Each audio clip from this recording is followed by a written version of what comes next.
Hey guys, how's it going? So, apparently you all really liked that last Insights video. It got a really good response and it did really well, so thanks for clicking on the like button and all that stuff. I figured, let's do one more, why not? Whenever I finish a video, I have all these facts and insights left over that couldn't quite fit into it, so it feels good to give them a little home here. We start in the Chalice dungeons this time. There's some really weird stuff down here, especially in the deepest depths. How many of you have seen this thing before?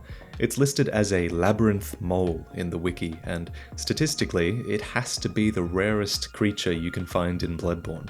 It's not even listed in the official guide, that's how rare it is. It spits poisonous goop at you, it slaps you around with its tentacles, it can move its head to either sides of its body, and well, obviously it has a grab attack. And I'm not surprised my character went a little bit insane from that one. Anyway, in the description below I've sourced its discovery and you can come and gawk at it if you want. And it's funny, people come to this Chalice dungeon like they would go to look at an animal in the zoo. When I was walking up to it, there were all manner of messages like, have audience with secret, or despicable blobby thing ahead. Everyone just comes here to look at this thing. But don't kill it. Treat blobby thing with care. See if you can find my message here. And did you know, speaking of messages, good segue, did you know that if you rate messages as fine or foul, then the messages will react? They do a little dance when you rate it as fine, and they cry when you rate it foul. Sometimes, when you go down a significant path in a Chalice dungeon or in the Nightmare Realm, you might catch these little blue lantern guys in the corner. They're actually little proximity sensors that light their lanterns so you know that you've been through here before. They're a little method to stop you getting lost that I discovered about a week ago, so really useful. Another thing you might have noticed on your Chalice dungeon adventures are the knights wearing plate. Since there are no plate-wearing knights in Bloodborne's overworld, it makes you wonder what era these knights were from. In my headcanon, maybe the first forays down into the Chalice dungeons were from a time long ago when plate was still popular. And then, finally, when they discovered what they were up against, the more experienced forays down into the Chalice dungeons would have had the lightweight attire that Gurman used as a hunter hunting the beasts, because it says in his item description that he popularized it. Go through enough rooms and eventually you'll find one with a giant bell in it. And of course, you're going to ring this thing, right? You have to, how could you not? It's a mistake. When you do, what seems like every enemy in the bloody Chalice dungeon will come to find you and murder you. One of the most interesting things with this bell is that you can actually use the music box item anywhere near the bell, and the bell will resonate as if it was hit. I've been trying this music box on everything lately. Eldritch super hidden meanings aside, I guess what's happening here is the bell is set as an interactable element of the world, and that the music box checks everything in its vicinity to elicit a response from it, and I guess that triggers the bell. And that's exactly what makes the music box interesting. It actually has more effects than you would have first thought. Everyone knows that Gascoigne reacts to the music box in the boss fight, since it reminds him of his wife and daughters. But did you know that he also chuckles when you first play it near him while he's summoned? The song itself is the first few notes of Murgo's lullaby, which plays during the Wet Nurse fight. What's sort of interesting is that sometimes, if you spam this music box in this fight, it gets the boss caught in this endless cycle of sidestepping, which is really curious. I read about this on the wiki, and I had to give it a go. Maybe it's reacting to the tune? So far as I know, it's the only creature that does this sometimes. I do wonder if it's a bug though, similar to with the giant bell. The idea that NPCs react to things that you do other than attacks and talking is something I hope they put into future games. Take the doll, for example. A lot of you probably realized that she responds to gestures. There's no great discovery here. She'll clap with you when you're excited, she bows back at you, and she tilts her head quizzically when you do something weird. It's so endearing. My favorite is when you do the make contact gesture, and this is the gesture that's used as some sort of communication with the Great Ones. Wait a minute, and when your character switches sides, she all of a sudden decides to clap. Maybe she's impressed that you can do it correctly. And it turns out doing it correctly matters. If you make contact with the brain of Mensis until your arms switch sides, then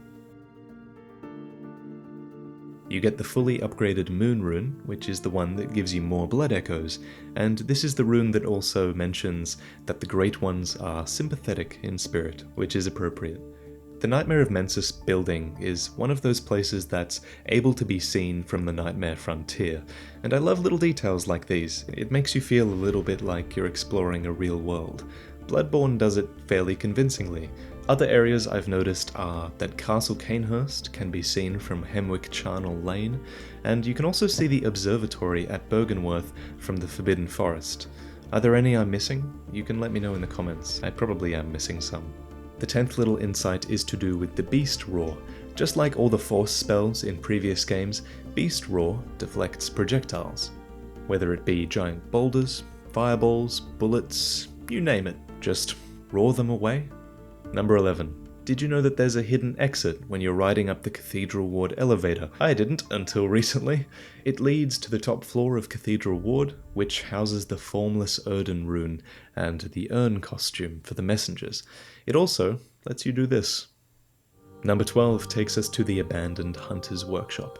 If you position yourself here, you hear something strange.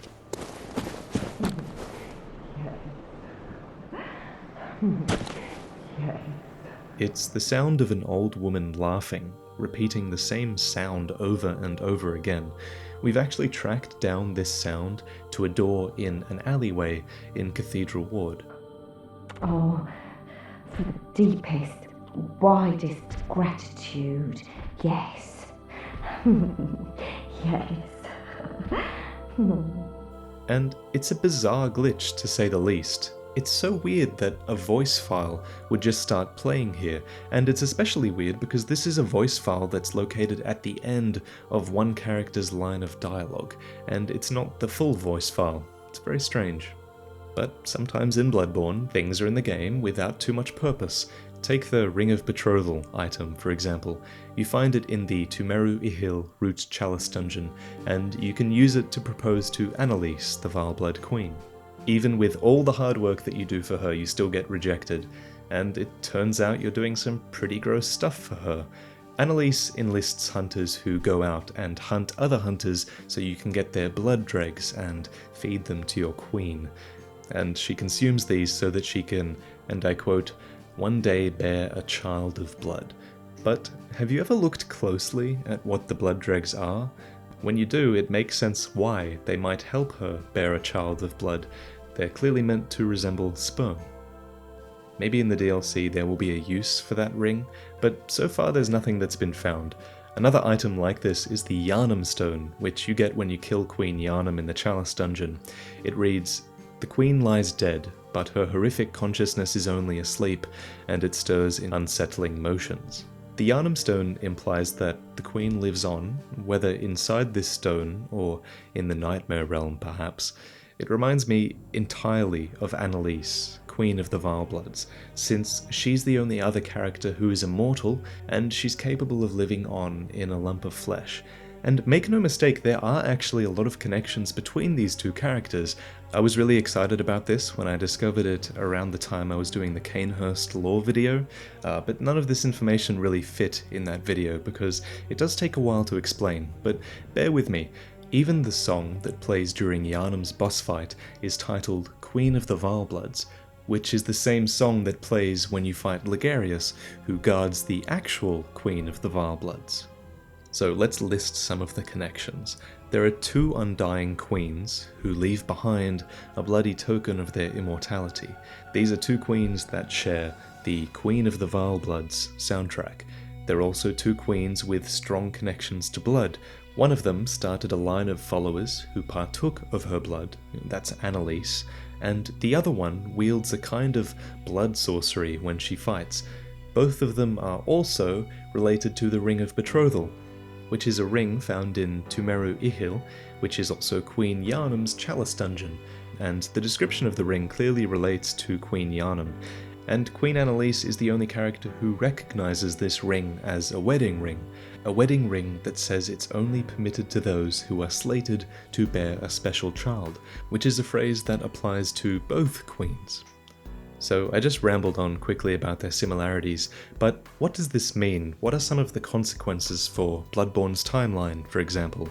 Well, Vaal blood, as mentioned by Alfred, was another strain of the old blood stolen from Byrgenwerth long ago by a scholar, and this was likely back when the scholars were still exploring the tombs. It makes you wonder, could Queen Yharnam be the source of this Vaal blood? The thing that seals it for me is the fact that Queen Yharnam of the Chalice Dungeons has chains around her wrists, implying that she was perhaps found and restrained at some point, and maybe even exploited so that the blood could be taken from her, and it could have got into the populace and eventually led to the rise of the Vaal blood line. Also, finally, when you hit Queen Yharnam, the baby Mergo screams out. She's clearly had something ripped from her pregnant stomach. Perhaps it was the umbilical cord that granted Mensis audience with Mergo, the infant Great One at the top of the Nightmare of Mensis. This would also explain Queen Yharnam's presence outside, after all. There are just so many connections here between Queen Yharnam and the outside world. So I'm curious to see what you guys think. Maybe we can take this a little bit further, even. And I think this is all I can think of. I don't think I'll be able to scrape together another 15 things that are high enough in quality to include, so thanks so much for supporting this series, and I hope you stay tuned for more Bloodborne and Dark Souls 3 stuff in the future, and I'll see you in the next one. Cheers, guys.